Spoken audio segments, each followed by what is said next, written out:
ওরে বলতে নেই। This is the I of goat. চোখের এই যে সাদা অংশটা এটা হচ্ছে স্ক্লেরা, এটা হচ্ছে কর্নিয়া, আর এই যে স্ক্লেরা এবং কর্নিয়ার যে জাংশন, এই জাংশনটা হচ্ছে লিম্বাস। ওকে, সো সাদা অংশটা হচ্ছে স্ক্লেরা, কর্নিয়া এবং লিম্বাস।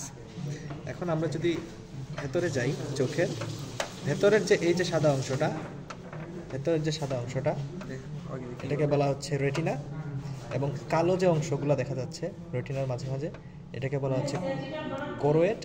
আর এখানে যে ব্লুইশ স্ট্রাকচার আছে, ব্লুইশ স্ট্রাকচার, এই যে ব্লুইশ স্ট্রাকচার, এই পাশেটা বোঝা যাচ্ছে, এই যে এটা ব্লুইশ স্ট্রাকচার, এটা হচ্ছে ট্যাপেটাম।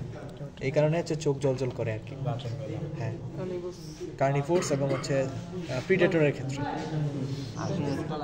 চোখের এই যে পেছন দিকে, এটা তো চোখের সামনের অংশ, এই পেছন দিকে এটা হচ্ছে অপটিক নার্ভ। এই যে এটা অপটিক নার্ভ, এটার মাধ্যমে হচ্ছে ব্রেইনে সিগন্যাল যায়, মেইন নার্ভ অপটিক পস।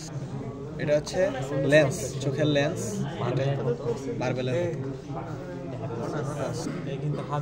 এটা হচ্ছে ইয়ার অফ গোট, এবং এই অংশটা হচ্ছে পিনা, এই অংশটা হচ্ছে এই কি রে, এটা কি? না বারবার নতুন